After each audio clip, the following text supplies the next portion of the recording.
Hvala lepa, da ste bili vrneni. Za vsakega jeziv. Zdaj je priložnost, da morda lahko jaz bi vprašal, lahko pa kar poskusimo z malo sreče vprašanje od koga iz publike, ali zdaj bolj splošno vprašanje, ali komu naravnost in potem začnemo naš pogovor. Tako da, drugač bom s prstom pokazal. Ali pa, če kdo od vas vpraša drugega, kar je včasih še boljše, oziroma komentira. Ne? Tako, če kdo imel kakšno misel, ne, to še vprašati tudi celo bolj vredno. Ne? Jaz sem eno vprašanje. Okay. Lepo pozdravljeni. Kolikor sem uspel poslušati ta predavanja, so me zelo navdušila. Še posebej zasedba ljudi, ki so o tem govorili, kar je danes tema predavanja.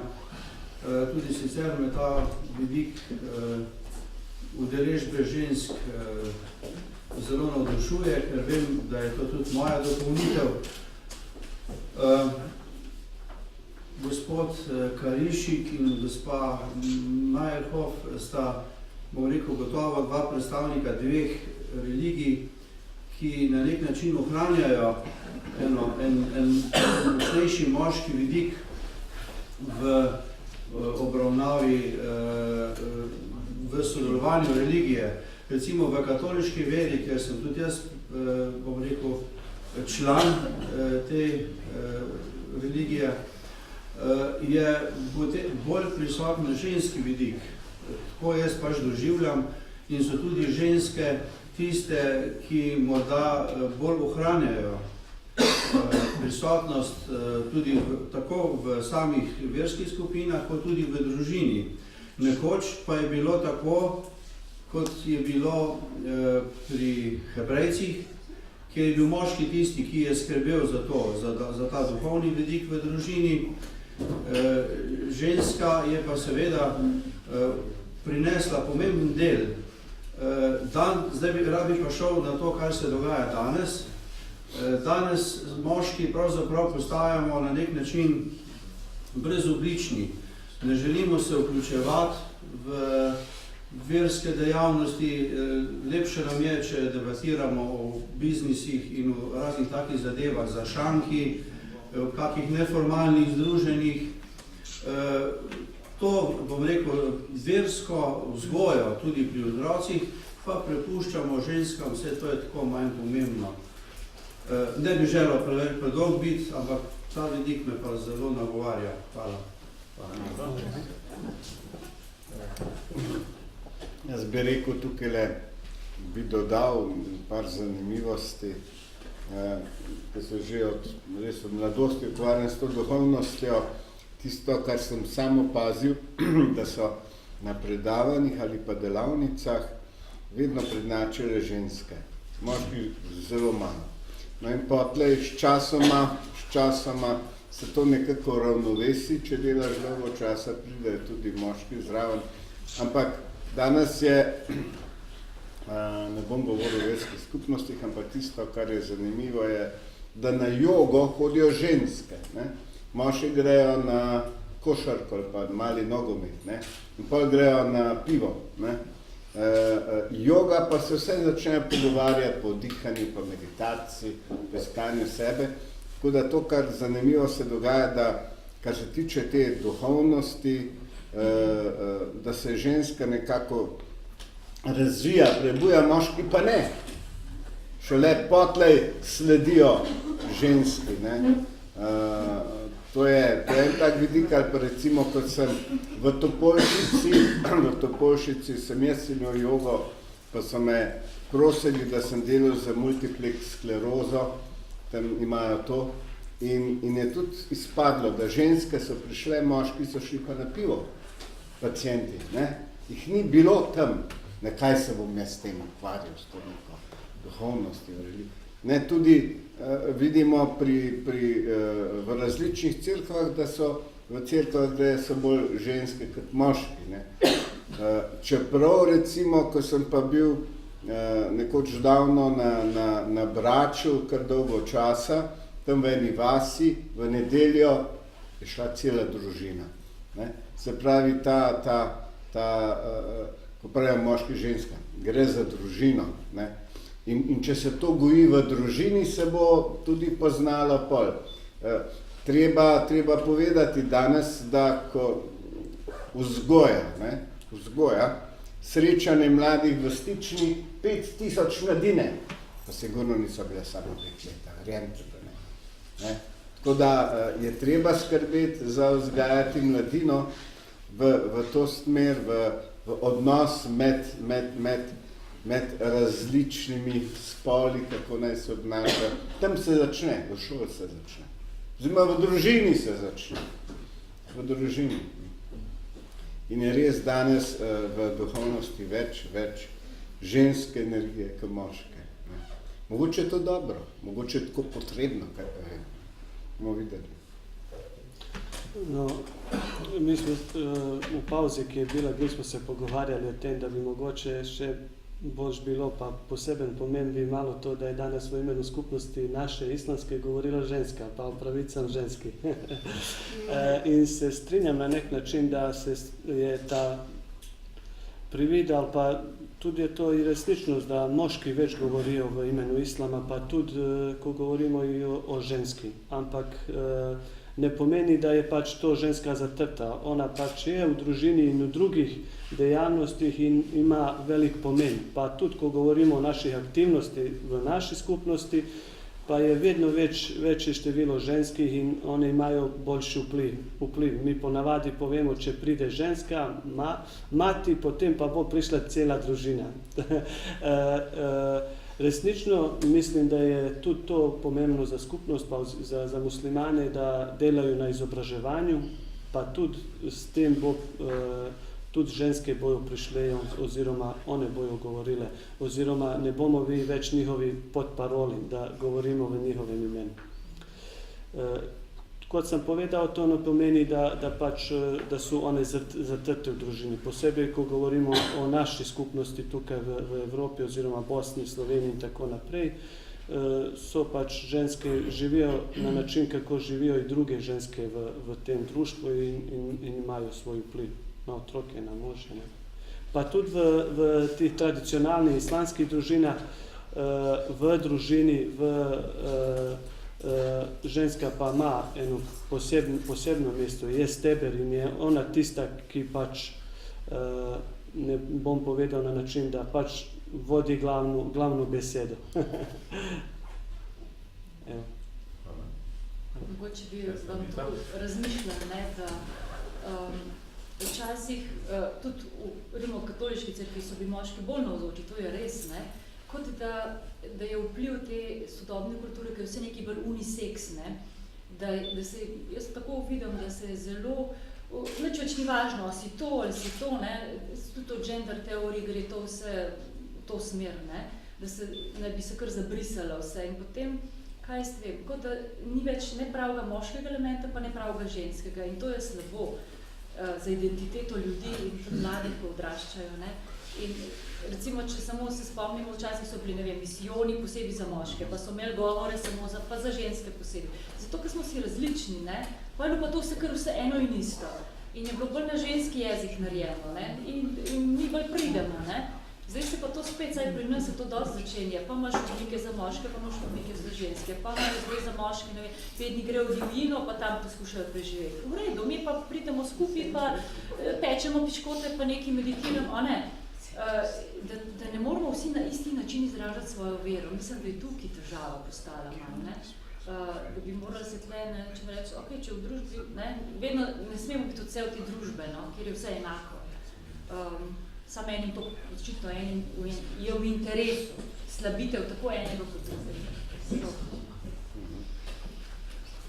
Ja, jaz mislim, da gre za te energije, kakšna je moška energija, kakšna je ženska. Moram povedati eno mojo dogodivščino. Nekoč davno sem naredil uslugo eni sestri frančiškanki, ki so se dobro poznala in sem odpeljal v Avstrijo, tam imajo frančiškanke svojo šolo za gospodinstvo, se imenuje Rosenthal. V Rosenthal smo šli, no in so nas pol povabili dol v eno majhno jedilnico, da smo tam dobila neko malico. In je prišla ena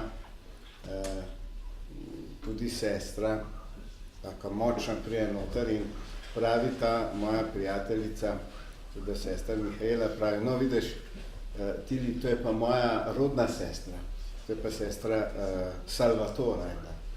Ne?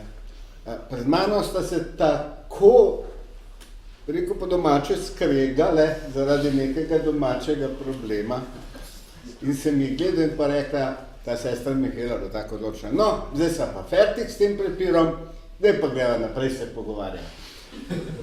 Ampak una je bila Salvatora, je bila res tako moška energija, sestra Mihaela je bila ženska energija. In jaz sem samo gledal, to se je menjavalo te energije. In pa je Mihaela končala po moška, zdaj pa konec. Zdaj se pa menile, kako so doma, še naprej. Ena taka čudovita izkušnja, res drugače je bila pa celoten ta šola, ki sem videl, ki so jo vodile res samo ženska energija. Prvič sem bil v enem takem, rekel, samostanu, to je bolj šola in sem videl čisto drugače, ti otroci so drugače tam ravnali. Res, da so bile večinoma samo dekleta, ker se gospodinstvo, ampak je bila čisto drugačna energija. Bom pa končal, pa oprostite, če ste rekli kakšne frizerke, pa kozmetičarke. Na moji šoli, se pravi, kjer sem se učil fotografijo, nas je bilo 5 fotografov, ostalo na srope so bile pa samo frizerke pa kozmetičarke. Torej, jaz še nisem slišal takih prepirov, da ne rečem pretepov med ženskami, čisto šokiran. Tako da razlika med to šolo pa šolo tam je bila očitna zame, da sem gledal, kako je bilo res ena druga energija, ki so. Tako da mislim, da in religija, duhovnost, če to enačimo, lahko dajeta osmišljata človeka, pa naj si bo ženske, moški, in prinašata to ravnovesje. Se mi zdi, da je to zelo, zelo pomembna stvar. To enakovrednost, ker če ljudje ne bomo imeli tega enakovrednosti v svojih srcih, da smo enakovredni. A veste, jaz sem že doživljal družine, pa prijatelji, ki so moji prijatelji svojo mamo gledali tako od zgoraj na vzdolj. Se jaz čudil, sem rekel, zakaj tako gledajo? Zato, ker je oče tako gledal mamo in tako so pa sinovi gledali mamo. Ne? In je to grozno. In toliko par mislim. Marko? Ja, jaz vas tudi vse lepo pozdravljam in se zahvaljujem za te izjemno zanimive, poglobljene nastope. Imam pa eno vprašanje, ki sicer na en način morda se neposredno ne zadeva te današnje tematike, na drug način pa vendarle ne. Namreč mene zanima mnenje, glede na to, da ste tukaj izbrani predstavniki raznih verskih in filozofskih tradicij, ne? Ali vi nekako menite, smatrate, da je obstajala oziroma še vedno obstaja nekaj, kar je veliki ezoterik René Guénon imenoval univerzalna religija, primordialna tradicija, la tradition primordialne, kot je on kot francoz temu rekel. Se pravi, neko univerzalni zaklad zbir verskih ezoteričnih idej, ki je v veliki meri pozabljen, vendar so vse, bom rekel, sodobne, obstoječe religije in filozofije. Vsaka od njih je parcialni izraz te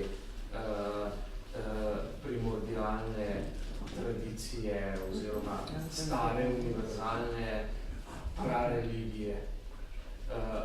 Me zanima vaše mnenje, ne? Zdaj se pa še malo današnje teme dotaknem. Ne?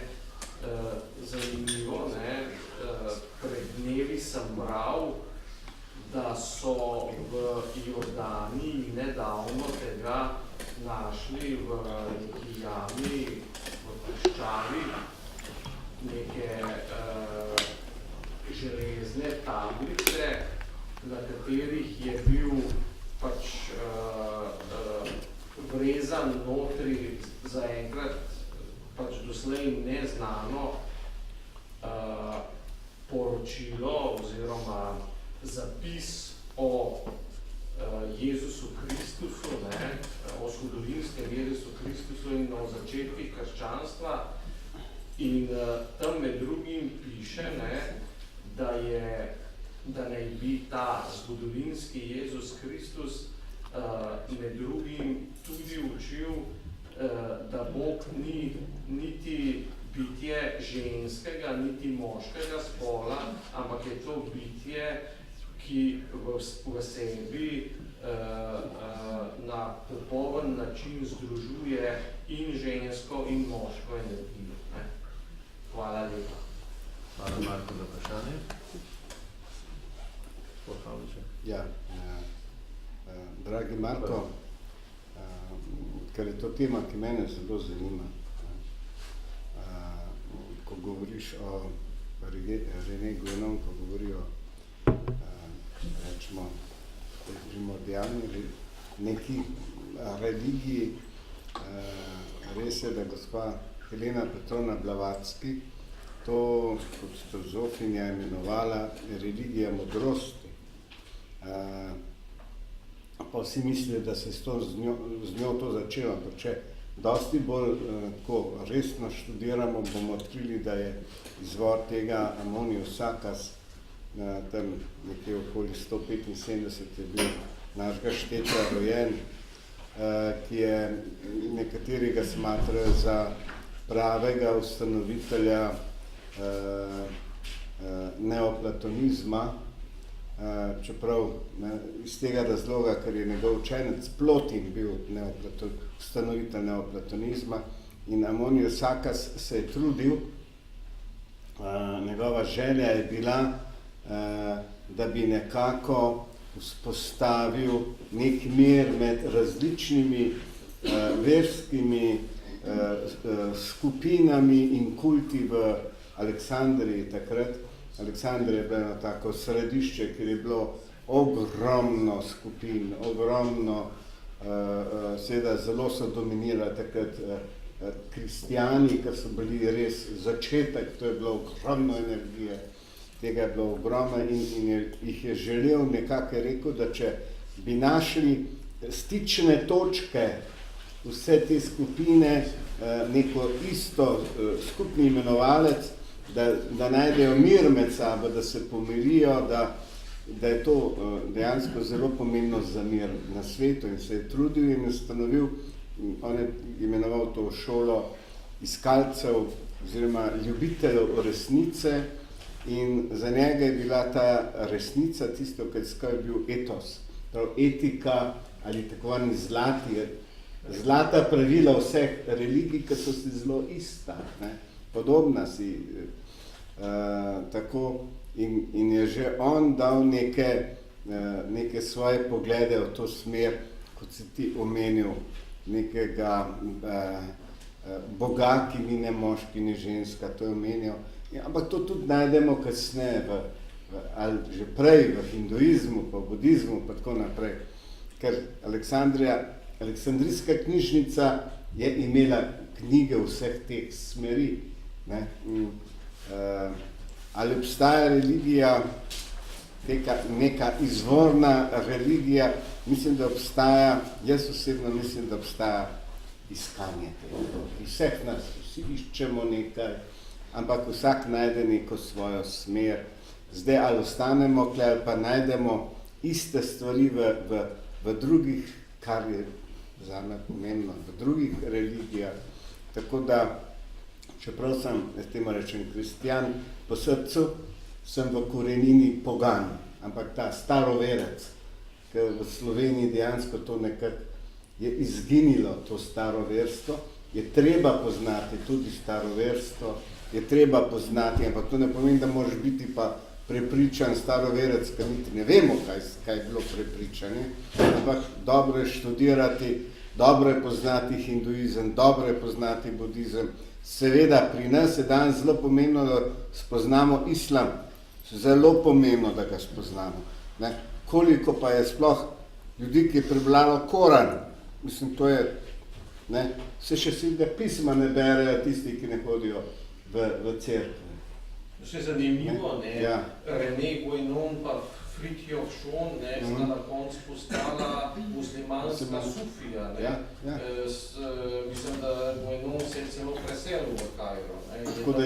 Tako da je treba spoznati vse te glavna berila, te sporočila, ki jih imajo, da in je to žalostno, če tega ne. Ja, če samo kakšno besedo povem, glede teh idej, ki ste jih omenili, René Guénona pa Fridtjofa Schona pa njegovom učenju transcendentnom enotnosti religiji, tudi je to posebej izraženo v tej islamski mistiki, ki se imenuje sufizem. In recimo Ibn Arabi, eden od predstavnikov, je tudi zelo zanimive ideje daje v njegovo učenje pač o vahdetu vudžudu, kar je nekaj, recimo, kar se lahko primerja tem, kar govorimo o Fridtjofu Schonu in René Guénonu, je prisotno v islamskem učenju. Tudi zanimivo, ko govorimo o tem, o tej ploči, ki ste povedali, recimo, ko knjižno gledamo besedo Allah, to je ime za Boga, je pač je moškega spola ta beseda. A recimo, ko govorimo o Božji zati v arabskem jeziku, o Božji biti, potem se pa uporablja beseda, ki je pač ženskega rodu, je ženskega spola. In je to beseda zat, ezat, ki pač imenuje tisto, kar je božanska bit, kar pač ne moremo spoznati in tako naprej. Seveda se strinjam z vami, da je pomembna ta dialog, pa medsebojno spoznavanje, pa potem pa siguren bomo prišli do tih enakih oziroma skupnih točk, ki nas pač povezujejo in ki je sigurno več kot tistih, ki pač so različne. Seveda, teologije so pa različne, tam pa ne moremo vplivati zdaj, da povemo, teologije vedno bojo ostale takšne, kot so, ampak je veliko te stvari posebej glede etike, etosa, kar lahko skupaj najdemo skupne točke. Včasih se šalijo te, ki mene podpirajo, da ženske nismo narejene za razmišljati, ampak to je šala, to sedaj ni neki izraz, ampak tule si bom privoščila, da sem ženska v smislu intuicije, občutenja. In tisto, kar zaznam tukaj, kjer sedim, je sproščenost, je nekaj, kar je modrost. Ni samo intelektualno izmenjava nekih okvirov, ker se občuti širina vseh, ki so tukaj prisotni. Pravi, širina pogleda, raziskovanje. To je čist iz ženskega občutenja ven. In še ena metafora, ki jo zelo rada uporabljam, govoriti o duhovnosti, o nečem abstraktnem, je včasih tako, kot bi nekomu, ki je rojen slep, nikoli videl, želel opisati, kaj je to zelena barva, na primer. In to mora imeti neko izraz, neko besedo, neko opis. In če probamo zdaj pri sebi opisati nekomu, ki nikoli ni videl zeleno barvo, bomo preko besed uporabili neko približek, kaj za nas to pomeni. Problem, ki nastane, je, ko ta opis potem postane okvir, ki mora biti prodan kot edina resnica. Za mene je to en izraz poskusa mentalno ali pa z besedami upodobiti nekaj, kar je široko. In tu potem se ujame dokazovanje in nasprotje, kaj je nekdo smatra, kako je nekdo povedal to, kako je nekdo povedal to. Recimo en tak čist prispevek za razmišljanje.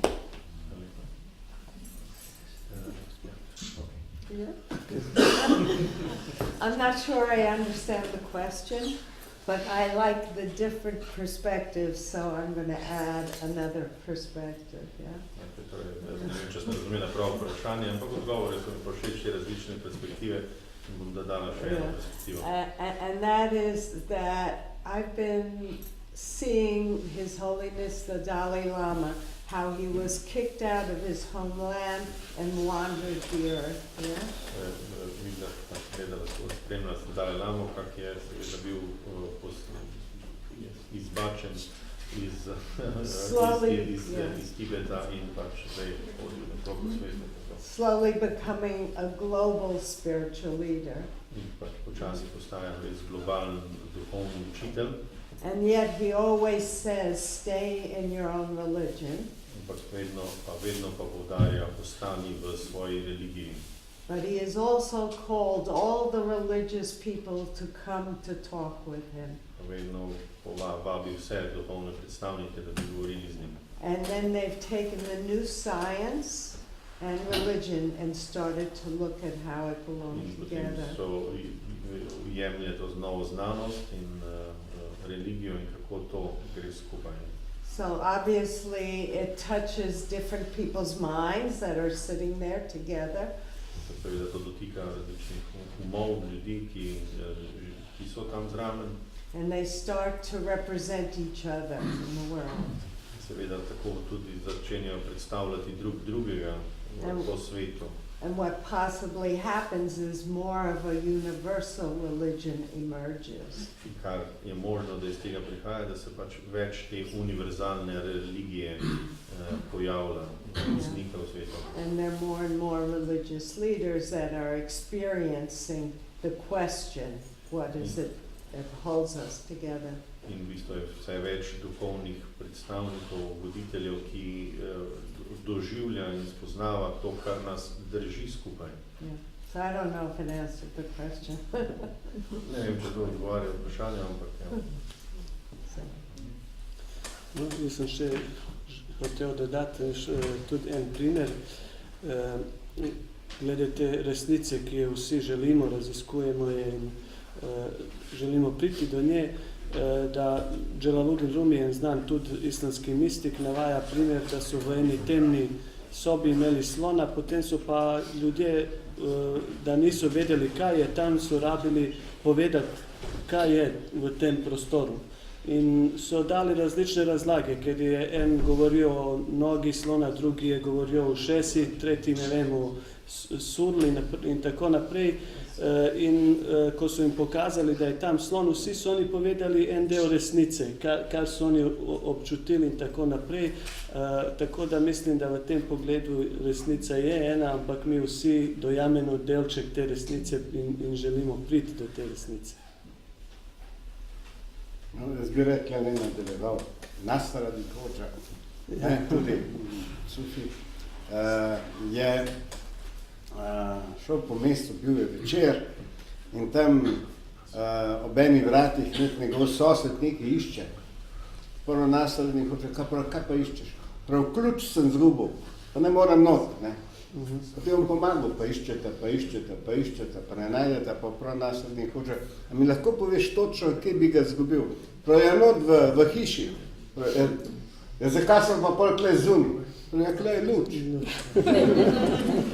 In ko tako razmišljam, kaj iz tega želim povedati, je to, da danes, glejte, v Ljubljani se čujem prijatelje, ko smo že pri pogovorih o tej multikulturnosti, srečujem prijatelje, ki jih je strah beguncev. Pa veste, da jih niti še videli niso. Da jih je strah. Pa se sprašujem, zakaj jih je strah? Kako te lahko strah nečesa, kar še nisi videl? Vi ste tam videli, ne? Mi pa ne. A veste, nismo videli beguncev, pa nas je strah. Slišali smo nekaj. Prestrašili so nas. Pa je lahko nekje nek prastrah, a veste, od kdaj so Turki šli tle čez. Mogoče tis prastrah, ne vem. Ampak to se mi zdi, če je luč, če imaš neko izkustvo, če srečaš ljudi tako iz oči v oči, pa je nekak ta strah tudi izgine. A veste, se ti lahko danes v Ljubljani nek džanki ali pa pijanček naredi več hudega, kot pa nek begunec, ki išče neko zatočišče. V Beogradu sem bil na beograjski železniški postaji, na 100. tam. In ko sem šel zjutraj ob 4, še z eno gospo od avtobusa na drugo stran, laufa proti meni eden od njih in vpije, no problem, no problem, no problem. A vidite, me je opozaril naprej, da naj se ga ne bojim. A ni to žalost? A vidite, tako gremo po mestu, pa grejo ljudje mimo, en te zmakne denarnico, en te lahko spotakne. Mislim, tako da imeti informacije, imeti znanje o raznolikih, lahko rečem, tradicijah, o raznolikih religijah, nekaj drugega naredi. Nismo več prestrašeni, to je zelo pomembna stvar. No, samo je pa ena stvar, ne, no, to je pa vendarle treba opozoriti, ne, nevaren fenomen, ne, je v vseh religioznih tradicijah je verski fundamentalizem, ne. To je res. In ekskluzivizem, ne. Začelo se je to v teh abrahamskih religijah, ne, judovstvo, krščanstvo, islam, ne, potem pa to zdaj že desetletja, da ne rečem stoletja, zaradi stika s temi abrahamskimi religijami prevzemajo tudi druge religije, ne, recimo budizem, hinduizem, šintoizem, vsaj pomembni deleži vernikov v teh religijah, ne. Mislim, to je pa en tak, bi rekel, slon v trgovini s porcelanom, nekaj se ga ljudje, ne, tudi izvedenci, strokovnjaki, ko o teh zadevah debatirajo, najrajše izognemo, ne, ker je to nekaj zelo neprijetnega, ne, nekaj, bom rekel, potisnenega v podzavest, ne, ampak to so grde stvari, ne, ampak potem je treba govoriti. Ja, žalostno je, da je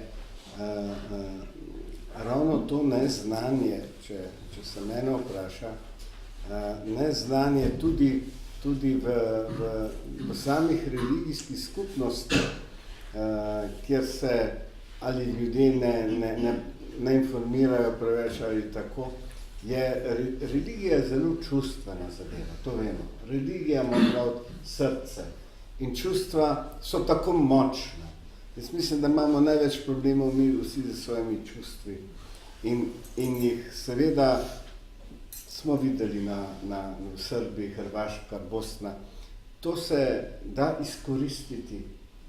izkoristiti, v drugo smer, brat proti bratu, glih s tem, da se, kot si povedal, spodbuja ta fundamentalizem, naša pot je edina prava in potem gremo v fanatizme, žrtvovanja za edino pravo pot. Mislim, to je žalostno. In proti temu je treba nekaj storiti in tukaj mislim samo res iskanje te skupne zlate sredine in pa učenja. Pred kratkim sem gledal film že spet Gandija in sem bil fasciniran, mislim, za sporočilom tega filma. Res fasciniran. Jaz sem časa, ali pustimo naprej. Lahko vez sem na to rekla, ne, ker v bistvu danes smo tukaj na predvsem za vpliv žensk ali pa mesto žensk v religiji, ne. Sam je pa na to odgovorila svoje isto občutenje, kot gospa rekla v intuiciji. Tudi v bistvu preučujem vere, hočem začutiti in vidim, da je vsaka vera ista, samo govorimo druge jezike. V bistvu skozi nepoznavanje jezikov, tako kot se učimo, ko bomo hoteli tudi druge slišati, pa se tako pogovarjali kot danes, bomo šli v tisto skupno, kot že marsikdo dela, kot ste prej rekli. Ampak zdaj bi pa rada samo te istočnice naprej, ko smo ostali pri naši temi. Tudi je bilo omenjeno, večinoma dan ženske vzgajajo, imamo tudi predvsem oči in v bistvu kaj še narediti, kaj ste ve, ki ste tukaj vse tri malo več naredili na tem področju, podstiranje tega plafona, ne. Včasih vidiš, da ene ženske, ki vzgajajo, zelo pod tem plafonom vzgajajo, čeprav vera dobro oči, ampak ta plafon, ki ga imamo v nekih prepričanjih, potem še vedno žensko tlači dol, to sploh v krščanstvu vidimo, čeprav bolj pa govorimo, da se to v islamu dogaja, ne, danes, če poslušaš, mi imamo vse v redu, oni pa nimajo.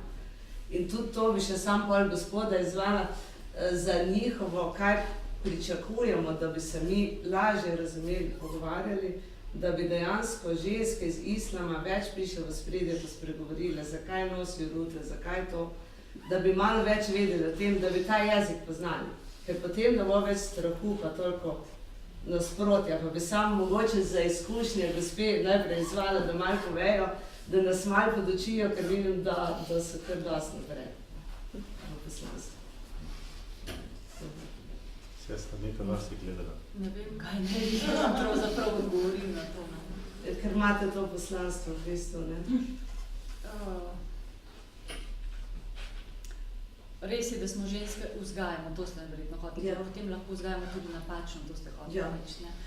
Tudi obratno je možno, ne, moški lahko vzgajajo in vzgajajo napačno, ne, tako da jaz tukaj ne bi rekla. Je pa res, da smo ženske veliko ne učiteljice, vzgojiteljice, vse sorte, ne, matere, in imamo tam vpliv, zelo močen vpliv lahko, ne.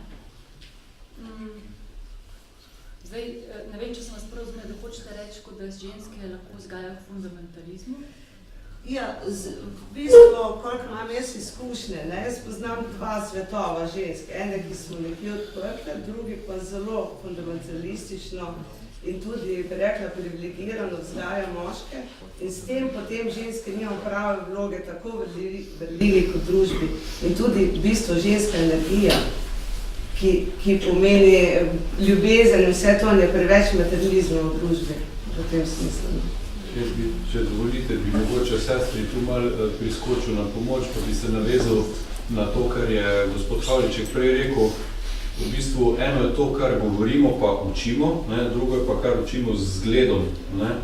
Se pravi, mati ali pa oče, vseeno kdo, ne, pač oba lahko recimo otrokom razlagata s cigareto v roki, kajenje ni v redu. Ne. Sam vsem nam je precej jasno, da na ta način precej bolj verjetno, da bo otrok vsaj poskusil kaditi, če bo starše videl, recimo, da kadijo. Ne? Čeprav bo njemu starši razložili in bo on objektivno in racionalno razumel vse razloge, zakaj je bilo boljše, da on ne kadi, bo on še vedno probal kaditi, zato ker je starše videl to početi. Ne? In tako da mogoče bolj pomembno to, na kak način živimo in funkcioniramo en z drugim, se pravi, ta zgled mogoče bolj pomembno kot pa neko formalno učenje. Ne? Strinjam s tem. Jaz se zelo veliko ukvarjam s preučevanjem genetike. Načeloma smo podedovali telo, podedovali smo tudi emocionalni paket, tudi način nekega dojemanja duhovnosti celo. Naprimer, če bi moja prababica zdaj tukaj sedela in bi govorili o ženski in njeni vlogi v družbi, bi to bil zelo en drugačno doživljanje tistega časa. Ampak aspekt moje babice, prababice je tudi v meni, genetsko prenešen. In to je nekaj, kar zelo opažam tukaj v našem kolektivu. In zato sem tudi omenila, da me je moja pot pripeljala tam, kjer je nekako to še v izvorni obliki, v obliki samozavesti. Se pravi, tisto, kar nam manjka, in moškim, in ženskam, je ena samozavest. Je to iskanje notri. Ko začneš iskati recept od zunaj in potem se prilagajaš za to, da bi bil sprejet nekim kolektivnem stanju in si v strahu od nesprejetosti, potem seveda je to odmik od svoje samozavesti. Navezujem se še prej na tisto vprašanje skozi eno mitologijo o eni energiji, ki načeloma je toleranca in nekaj, kar pravijo, da je mati modrosti. In pravi ta mitologija, da je bila po imenu slučajno v tej mitologiji se imenuje Ešu in si je dal na glavo kapo, z ene strani je bila rdeča, z druge strani črna. In potem so ljudje z leve strani videli rdečo barvo, z desne strani črno barvo. In ko je odšel, so se začeli sporekati in prepirati, kakšno kapo je imel, do razsežnosti, da je bila to splošna vojna. Se pravi, individualnost je ena od poant, mnogo resnic in ne potrebe potem, da zdaj moraš prodati svojo resnico ali kupiti neko drugo resnico, ampak nekje bazirati na svoji samozavesti. To bi recimo bila moja izkušnja, ki še zdaleč ni taka, da bi bila jaz zadovoljna z rezultatom moje izkušnje. Se pravi, se tudi raziskovanje tega ne konča. Vem pa, da moram prekopati mnogo genetskega materiala mojih prednic, prednikov, tudi kolektivne genetike, ki pa je par stoletij šla iz balansa, iz svoje osi, iz nerazumevanja vsega tega.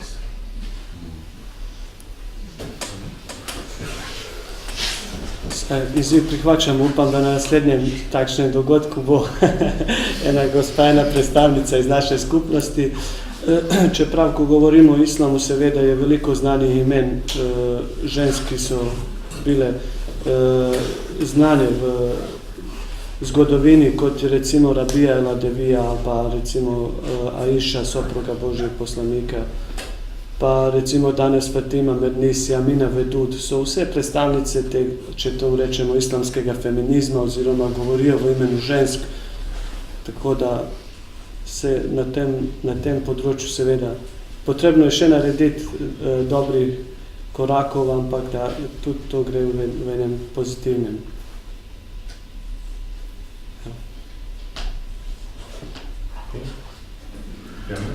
Jaz bi imela vprašanje za vas, gospa Mateja. V glavnem ste tle govornica neke skupnosti, ki jo res tukaj nič ne poznamo. 30 milijonsko pleme se zelo zanimivo sliši. Tako da me res zanima, kako se jim je uspelo izogniti kristjanizaciji, islamizaciji, westernizaciji. To mora biti resnično samozavesten, bom rekla, narod oziroma pleme, kot pravite. Ja, predvsem je ta zavedanje individualnosti tam zelo močno prisotno. Naprimer, samo aspekt meditacije. Ne? Mi smo navajeni, da je meditacija to, kar smo predvsem se učimo sedaj iz vzhodnega sveta. Recimo, oni pa pravijo sem za razbitje rigidnosti razumevanja, pravijo, če bi v džungli meditiral in sedel na bi te lev pojedel. Se pravi, je vedno treba prilagajanje in je ta različnost ohranjena. Recimo, ta Ifa, bolj vam je verjetno poznano to, kar je izšlo iz Ifa in je potem tudi že zgubilo eno izvorno obliko. Naprimer Candomblé, Umbanda, vse te religije so izšle iz te neke izvorne filozofije. prav med odmorom smo govorili o tem, recimo, ko je bila kolonizacija sužnjev v Južno Ameriko, so seboj odnesli del svoje kulture.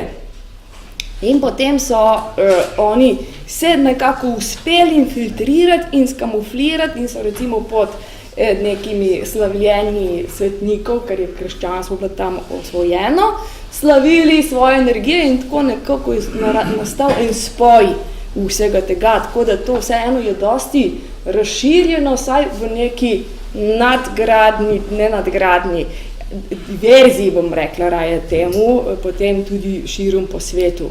Načeloma je cela ta Črna Afrika ima določene skupne točke, ne samo ta Yoruba narod, v večini je animistična, je tista, kjer študira vpliv tudi narave in je še nekako ohranila študij in povezanost vsega tega in nek skozi mitologijo, nek študij individualnosti, da se potem podpira.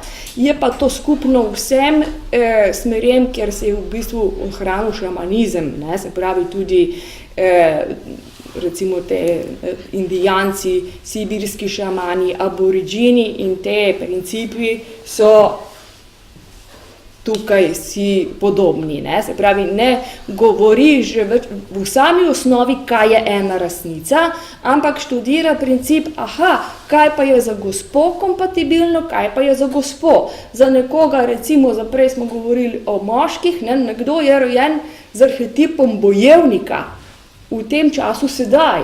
Nekdo je rojen z arhetipom miru in modrosti, v tem času sedaj. In če recimo hočeš bojevnika narediti za pacifista, bo potem nastal konflikt. In obratno, ne? In potem je spet odvisno od mode časa. Sedaj je recimo bolj doba miru, z bojevniki mi nimamo kaj dosti početi, ne, in so višek, in kje je potem lahko njihova energija in vse skupaj izražena, njihova samozavest spodbujena. Ne. Torej, študij različnosti je tukaj tisti osnovni, kjer so uspeli ohraniti to zelo tako intenzivno. Je pa res, da je tam tudi prišel čas, zaradi katerega smo mi dobili priložnost študija tega, ker vseeno je bilo to dosti, so se čuvali in prenašali iz roda v rod, oralno, iz generacije v generacijo, tudi v okviru družin in vsega skupaj. Sedaj pa je prišel čas, ko bi njihovi otroci tudi želeli Indiro Koromandijo razvoja, mi pa smo na nek način pa nekako zaznali, da pa nekaj pa smo spustili v tem našem razvoju. In to je bil en trenutek prehoda, ko pa so tudi oni, saj del njih, ker še mnogo njih tudi nasprotuje, da se ta znanja moč predaja belemu človeku na tak način, del pa je pripravljen in nam asistira. In zato smo prva skupina tukaj prav v Sloveniji izven Afrike, ki to mitologijo študira, zapisuje, snema, ker enostavno nismo sposobni tradicionalno študirati tega vse skupaj. Ne? Koliko bomo tukaj mi izgubili, pa koliko bomo mi svojega hoteli uriniti, je druga stvar, ampak so pa uspeli. Še en princip je njihov. Se pravi, oralno so študirali. Nekdo je začel s 6 leti študirati in je najprej memoriziral, šele kasneje kontempliral o tem. Ne? In to je nekako ohranilo to tradicijo in recimo nekdo, ki se ukvarja tam z duhovnostjo, on pozna 8x256 mitoloških zgodb, ki so osnove za razmišljanje na pamet. Ne? To recimo je ena taka velika zakladnica različnih pogledov, različnosti, kako iz tega perspektive, z njegove resnice, z njegove resnice, z njegove resnice. In v tem so bili zelo samozavestni. Vpliva pa danes tam tudi vse te religije in počasi izgubljajo, nekaj je recimo šolski sistemi britanski in začenja že od malega s 5 leti njim usiljevati zdaj to, da pa njihovo to, da spoštujejo vse skupaj, da ni nič vredno. Britanski način izobraževanja. Tako da ta kolonizacija poteka zdaj tudi tam intenzivno. Ja. Se pravi, so bili dosti odmaknjeni od tega. Pa svojo pisarno imajo? Ne, oralna kultura. Oralna kultura. Zdaj zapisujemo, zdaj snemamo na hitro, ne. Recimo moji učitelji so, zdaj ena je stara 97 let, čuvarka, recimo ženski aspekt tam, žensk, so samo tam, da držijo prostor, da se občutimo udobno, da držijo, kot bi rekla, mehkobo udobnosti, da smeš obstajati. To je njihova vloga. In to so trenirale in razvijajo od samega malega do sedaj. Pa še nekaj, verjamem, da je to na naših tleh bilo. Folklorni ostanki o tem pričajo. Ne? To je tako. Vse je zanimivo, ne, če lahko dodam, ne, v bistvu, kako je sodobna znanost, ne, tako naravoslovje, družboslovje kot humanistika, bom rekel, v zadnjih 150 letih v bistvu prišla do istih spoznanj, ne, kot jih imajo te prastare, imenovane šamanske religije, ne, recimo koncept teh arhetipov, ne, to obstaja v vseh variantah šamanizma, od amazonskega bazena preko Afrike do Sibirije, Tibeta, ne, stara Bon religija, ne.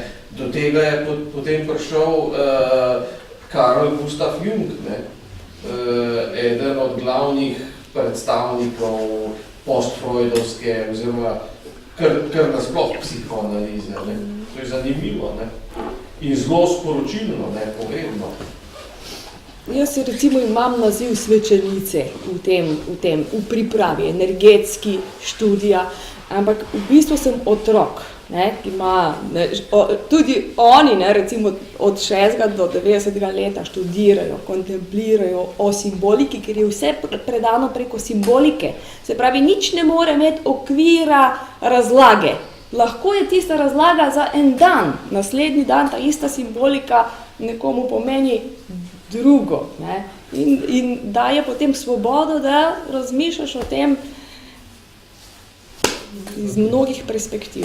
Jaz imam vprašanje, sestra Meta, za vas v sklopu, prej ko ste predstavljali, v sklopu te samozavesti, vaša začetnica, prva sestra, ki je začela, a je ona preživela, ali je, ker se mi zdi, tam ste letnico malo narobe napisali, nisem prav razumel, ampak mislim, da zelo mlada mogla. A ja, mogoče se zapazmo, ne, Ja, 1640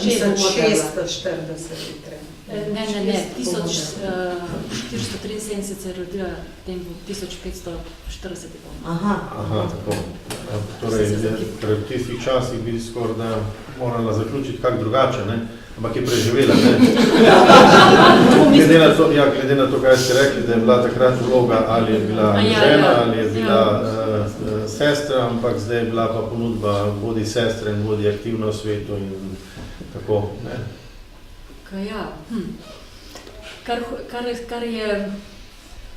Kar hočeš, to narediš lahko, ne? Če ti je dan od zgoraj. Mislim, da tukaj to ni bilo, veliko stvari ni človeško delo, ne? Tukaj, ker je ona dobila to mistično izkustvo, ne? Da naj ustanovi nekaj novega, ne? Za tisti čas, pač, kar so bile prav za žensko, ne? Kakšen bi pa odziv časa? Odziv časa, ja, raslo je to zelo hitro, ne? Se je zelo širilo, potem je pa itak je bilo, takrat je bilo tisti čas, je bilo naklonjeno temu, ne? Ker je bilo veliko takrat gibanj v cerkvi, različnih mnenj, različnih pogledov. To je bil ta čas protestantizma, ko je vse vrelo, vse se je pogovarjalo. En taka renesančnost je bila, kjer so recimo, kar se tiče hierarhije, je bilo slabo, ne? Je bilo pač oddaljeno, ne? Kar se pa tiče teh spodaj, če tako rečemo, navadni ljudje so pa imeli veliko želje po raziskovanju, po odkrivanju, po karitativnosti, po delovanju, tako da je prenova prišla od spodaj gor in ona je bila del tega spodaj, če tako rečemo, ne? Nisem neizobraženih barevnih, ampak tisti, ki so bili del hierarhije, ne? Od tam je prišla ona ven, ne? In glede na to, da je potem uspela to preko odnosov, ki jih je imela z različnimi ljudmi, bogatimi, revnimi, je uspela dejansko prebuditi, kako je zdaj potrebna ena prenova od znotraj, od spodaj, od znotraj na vzven, od spodaj na vzgor. Tako, v tem smislu je to ona bila zelo zanimiva. Mogoče bi vas še izval, da poveste, da nam poveste, kako danes v Šulinke živite v Sloveniji, kaj počnete? Kaj počnete? Ja. Preveč. Preveč stvari. Ja, včasih je bilo tako, da tekom zgodovine se je razširilo, da je bila vzgoja tisto, kar je bilo primarno, ne? Ampak to je bila tudi zgodovinska potreba, ne? Ker ni bilo drugih. Država pač ni to funkcioniralo še, ne? Tako da je bilo tega zelo veliko. Še zdaj na mnogih delih sveta je še veliko šolstva, pri nas se je to vojna prekinila in tudi nismo šli preveč v to. Imamo en vrtec in to je pravzaprav vse.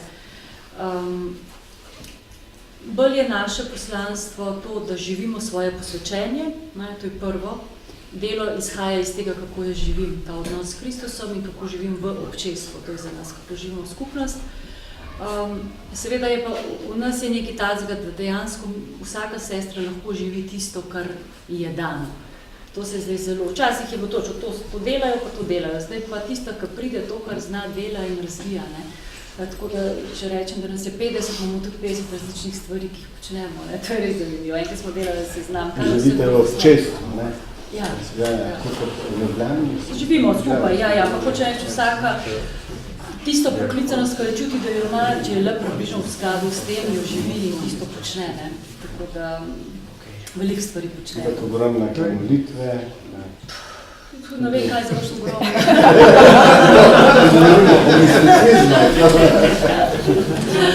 Skušamo biti kontemplativna v dejavnosti. V dejavnosti. Kontemplacijo akcije. Kako to razumete? Da bomo mi to uporabili. Ja, to še je še dobro narediti. To je naš cilj, kako ne to, da meditiraš cele ure, ampak da v tistem, kar si z Bogom. Zdaj, kako je to, gledajte, ne vem, to je tudi dar od zgoraj, ne more biti to. Zato ni treba biti tudi na dan meditirati, da boš boljši, ne. Imate pa misijone tudi? Imamo. Misionari? Prav, zdaj se naše število zmanjšuje. Če se smem navezati ravno na to vprašanje misionarstva, oziroma vprašanje, širjenja nekega koncepta izobraževanja tudi, ne. Zdaj, če povežem to recimo s to Yoruba zgodbo, ne, oni so, tako kot se meni zdi, mogoče tudi zaradi tega nekako uspeli ohraniti to, ker niso mogoče privzeli nekih naših načinov izobraževanja, ne. Opažam dostikrat, da se še vedno se govori o tem, da moramo, ne vem, izobraziti, da moramo ponuditi izobraževanje, ne vem, vsem ljudem na svetu, da ima vsak pravico do tega, da se izobražuje, ne. Ampak meni se tu zelo nekako zgodi ta misel, kaj v bistvu je izobraževanje, ne. Obstajajo različni načini izobraževanja, ne. Recimo en način je ta, da se pa znotraj neke osnovne družine predaja naprej neko znanje, ne, ki mogoče z vidika naše, evropske tradicije zgleda zelo primitivno, ne, ampak v bistvu mogoče ljudem, ki so v tistem okolju, omogoča življenje, ki je v skladu z njihovim okoljem, ne, medtem ko če jih bomo zdaj izobrazili na naš način, ne, se pravi jih učili v šolah, da morajo pisati, pa ne, da računati, pa tako, mogoče s tem za njih ustvarimo več problema, ko pa jim pomagamo, ne. Mogoče to tudi vprašanje za gospod Maja Kopček, če jih boš prevedel, ne, ker vem, da se s tem dosti ukvarjate. Mislim, da se odprli eno zelo pomembno vprašanje, ne, kaj, zdaj, če čisto zgodovine nazaj ne moramo spremeniti, ne, taka kot je bila, vsaj po zahodu, ne. Zdaj, gotovo je bil ena ekspanzija krščanstva tudi v druge celine.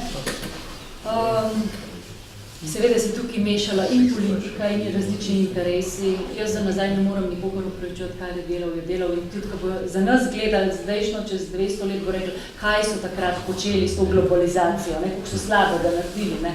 Tako da mislim, da tukaj moramo biti zelo pošteni pa reči, vsak čas je takšen in naredili so, kakor so naredila. Ne. In mi nismo dediči tistega. Ne. Tako. Bi rekla, da je najprej res to, ali ti lahko pustiš ljudi v nevednosti. Ja, lahko pustiš ljudi v nevednosti, v smislu, da jih ne daš. Zdaj, v današnjem času se mi zdi skoraj nemogoče, ne? Da boš rekel, zdaj bomo pustili tisto pleme, pa naj živi tam noter. To ni stvar preščanstva, stvar globalizacije, ne? In zahodnega ali pa tega ameriškega načina življenja. Ne vem, če naredimo zdaj ljudem uslugo, da jim rečemo, zdaj bomo pa pustili, ne? Ker ne bo šlo, ker ne bodo mogli preživeti. Ne? Zakaj ne? Ja. Težko, zato, ker je tok svet postal nasilen. Zadnjič sem slišala, da so v Amazoniji eno zadnjih plemen zdaj odkrili. Da ti ljudje, če jih ne bodo pustili pri miru. Bežijo, neprestano bežijo v globino. Sekajo drevesa in hočem reči, življenjski prostor se jim bo skrčil. In če ne bodo se mečkam prilagodili, se jih ne moš v muzej postaviti. Ne? Pa to ni to religija tega kriva, jaz ne sekam tam dreves, ne. Hočem to reči, ne, da to nima religija. Gre za neoliberalni Gre za ene kapitalistične interese, ki pač tem ljudem jemljajo njihov življenjski prostor in tudi reči tam pustilo, naj živijo po svoje. Ampak izgleda, da se ne da več. Jaz ne vem, kaj bo ne. Govorimo o misionarjih, če pogledaš Pedro Pekla. On ne dela tam nič slabega, ne? Ker jih država ne briga, se ljudi ima nič, ne? Tako da... Ne govorim tudi mogoče o okoljih, v katerih je recimo že porušen sistem. Tam, kjer še ni tega, pa tako malo, verjetno ne sploh ne vem, kje to še sploh obstaja. Ja, jaz sem zdaj bila, imam izkustvo v Nepalu in to, kar tam vidiš, da še obstaja človek. In ko sem prišla nazaj, in vsi, ki smo bili tam, tako kot da tu ljudi ni, ker oni imajo še 1000 let nazaj samo 4 orodja, delajo po starem, živijo po starem, vsi so srečni. To je, in zdaj počasi že prihajajo... Mobitele imajo. Ne čisto vrho, ne. In zdaj počasi zdaj iščejo, to je malo tudi potres naredil pomoč Zahoda, in že počasi se v bistvu tudi ta virus noter hočejo, ampak dosti področja še ni. In tam, kjer še ni, oni nam še kažejo, kaj je človek, kaj je življenje. In mi to zdaj uničujemo. In jaz tam, kjerkoli sem se vprašala za svojo intuicijo, a bom pustila denar za šole, mi je rekla ne.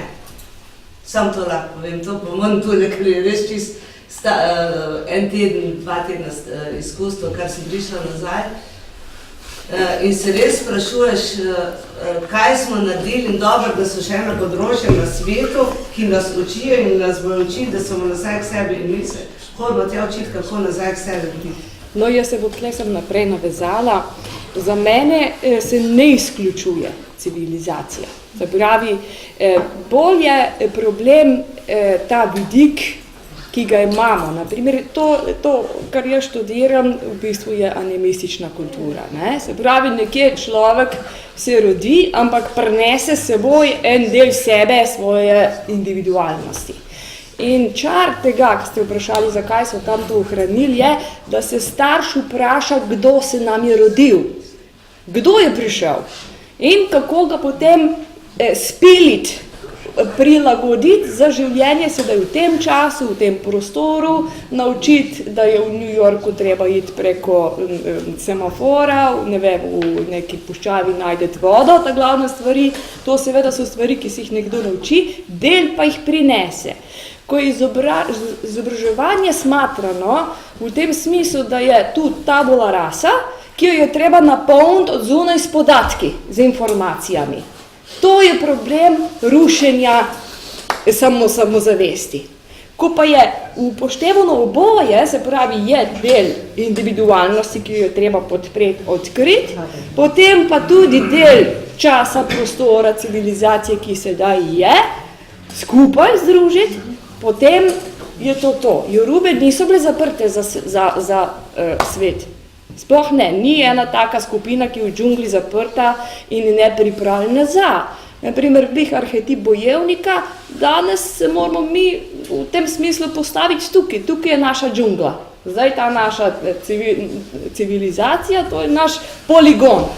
Ni treba, da so, ne? Moraš ostati svoj na nek način. Ne? Se pravi, in sprememba je večna, tukaj se nihče ne more večno. Takoj, ko je vidik polnjenja od zunaj ven, ne, noter, potem je to, ne moramo govoriti o samozavesti individualnosti.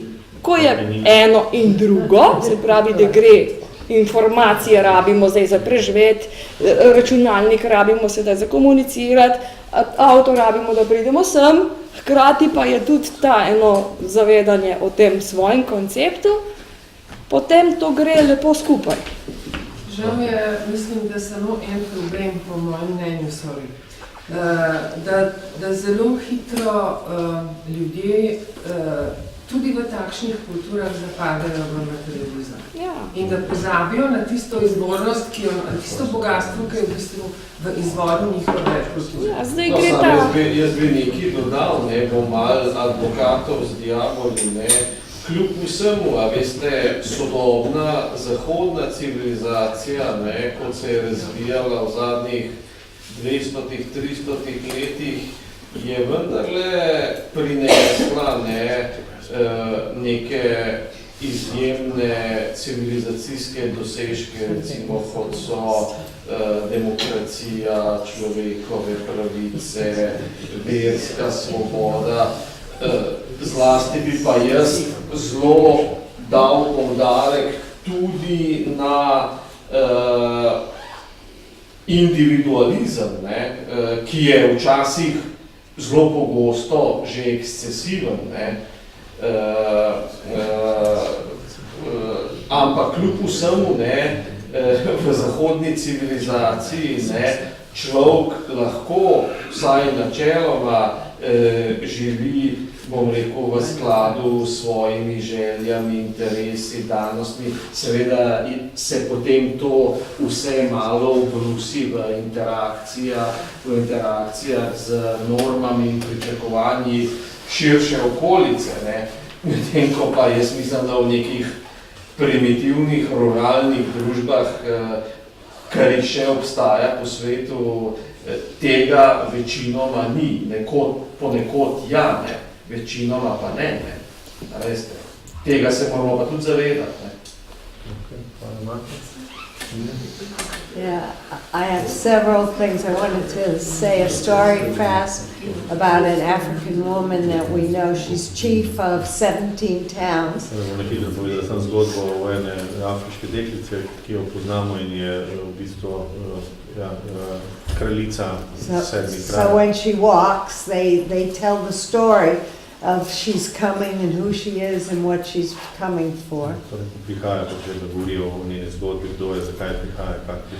But the reason I tell the story is because she had to go to a Methodist school. Yeah. Had to wear white gloves and pearls because the British said you're a lady. And they gave her a name, I think it was Anna. Yeah. So she told me, she'd go to school and she said, what's my name again?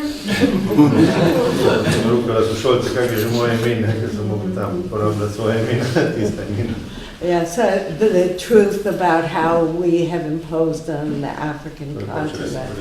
Yeah. And then at the same time, we must learn from the indigenous ways. I mean, not to progress to where we are, because climate change is the biggest issue as a result of our behavior. Izvirnimi ljudstvi se zavedati zelo povezano z klimatskimi spremembami, ki je največja težava. Yeah, so we must learn from the indigenous ways, which are really our ways also. Torej se moramo od njih učiti, ker je v bistvu tudi naša pot. And now in the United States, there was a very big meeting of coming together of the native tribes That Torej, has bilo- never been before. Bilo zelo veliko srečanje teh, kak je zdaj to prevod, native tribe. Primitivni, Avtohtoni nacij, ne, je bilo največje srečanje sploh kadarkoli, ne. They became one voice, So yes? postali en glas. The first time. And so now they have power. It's as big as Mandela in Africa, what's happened there. Torej, kaj se je zdaj zgodilo, je tudi tako veliko, kot je z Mandelo pa z Afriko takrat. Yeah. So things are changing, even though it's not easy. Yeah? Stvari se spreminjajo, čeprav ni preprosto. Their voice is being heard. The, Zlasti večji. the other piece that I wanted to share, because I work in many countries, Pa še eno stvar, ki želim podeliti, kot delam v več državah. and we've developed a process of education which acknowledges the inside of who you are and what that means. Sem razvila pač proces, Razvili so proces. razvili so proces, tako. And from that meaning, how do you work with life and connect with others? Torej, kako se povezati s samim seboj in kako povezati z življenjem. And then how do you create actions in your life that reflect that what you want to do? In kako pač delaš dejanja v svetu, da kaže tisto. And we start from the atom and we work towards the universe. Začenjamo iz atoma in delujemo proti vesolju. So you're always coming from inside because each of us has some purpose on this planet. Vsi prihajamo znotraj, ker vsak izmed nas ima nek svoj namen na tem planetu. So to find that purpose and live that purpose Pač najdeš najti ta namen in živeti ta namen. makes this a better world. In to dela naš svet boljši.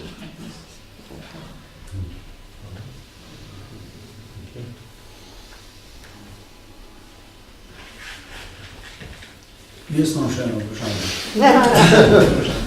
In bom izrabil to priliko, da malo govorim o stvarih, o katerih sam veliko razmišljam vsak dan. Zdajle bi pa skušal ta razgovor usmeriti nekaj v danes, kar se dogaja zdaj. Mnogi verski voditelji in filozofi so napovedovali velike spremembe na Zemlji z dogodki, ki se bodo dogajali tako ali drugače, z raznimi svetovnimi katastrofami, boleznimi in tako naprej. No, nekateri filozofi so bili tudi manj, bom rekel, korajžni, da bi se spuščali v napovedi nekih sprememb, ne? So pač bili filozofi in teh je tako veliko, da jih ne bi zdaj omenjal. Me pa nagovarja ena posebna, da je tu izraz pravi, koincidenca ali oziroma sovpadanje nekih stvari danes. In sicer želja po neki multikulturnosti, zelo močno izražena v današnjem svetu, in potem še ena druga želja, namreč želja človeka spodbujati, da si sam vzame odgovornost pri izbiri spola. In sicer ne tako, kot se je rodil, ampak jaz bi pa malo drugače, kaj pa ti misliš in tako naprej. To sta dve stvari. In še tretja stvar, ki me pa pravzaprav zelo straši, to, da se ustvarja vtis, to tudi lahko najdete po mnogih multimedijih, namreč vtis, vsi isti. Vsi verski voditelji so vsi isti. Namreč v tem smislu, da imajo vsi željo manipulirati z ljudmi. Recimo, to je pa zdaj, to sovpadanje teh situacij me kar skrbi, ker potem tudi na nek način zmanjšuje vlogo religije, da pravzaprav religija nima nobenega smisla, da je tako vse brez veze, če smo vsi isti, pa če so vsi isti. No, zdaj bi pa še mogoče tole zaključil z enim provokativnim vprašanjem gospej Mateji Tomšič, ki me je pravzaprav navdušila pri prikazovanju teh ženskih principov, večinoma ženskih principov, malo manj moških. Če bi prišla predavati če bi bil naslov današnjega predavanja malo drugačen. Problematika moškega v veri. Enako bi ga podprli, se pravi, danes smo pač imeli izziv ženskih principov, ampak moški arhetipi tudi te nas zanimajo in jih je vsaj toliko kot ženskih. In rekla sem, ni več ali manj vrednih tukaj. Še enkrat bom šla na genetiko našo. Se pravi, tudi to, kar ste prej omenili, ta močan moški, samozavesten moški, nima potrebe po tlačenju. Niti ženske, niti nikogar. Se pravi, to je en princip samozavesti, ne? Tako da, recimo, večinoma imam pri mladih fantih izjemen problem, kam in preko koga mu pokazati referenco moške moči. Ker je, kje je zdaj ta, ne? Po čem se lahko vzgledujejo, da zrastajo v močnega, v moškega, ki ima samozavest, ki je lahko, kako? Martin Krpan, ne? Dejansko imamo tukaj še več izziva kot pri ženski referenci. Tako, čist iz izkušenj. Res. Hvala lepa. Zdaj, glasbenika že cepetata.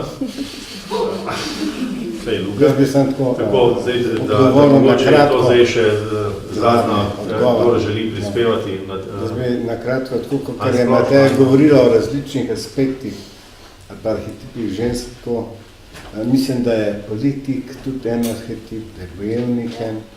In ker nobeni popoln, imajo tudi daj religiozni voditelji od najmanjših, ja, pa tja do mogoče nekam, da ne bomo res cenili, ta visoka pa res cenim, ne bom rekel, da.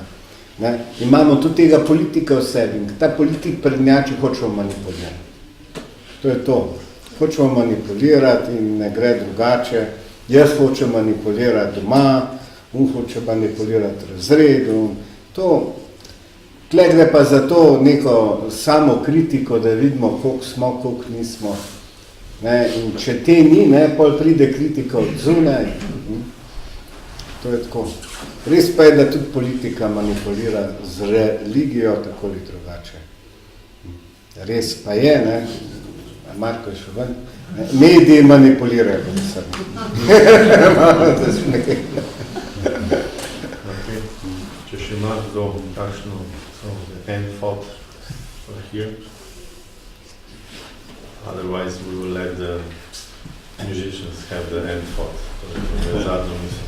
V bistvu to ni nujno zadnja misel, zato ker vas s to glasbo midva samo vabiva, da se predstavimo potem v prostore Teozovske knjižnice in branice Alme Berlin na drugi strani, tako na drugi strani trga, kjer pač smo za vas pripravili še en prigrizek, v katerem se lahko malo še podružimo, pa še izmenjamo kakve misli.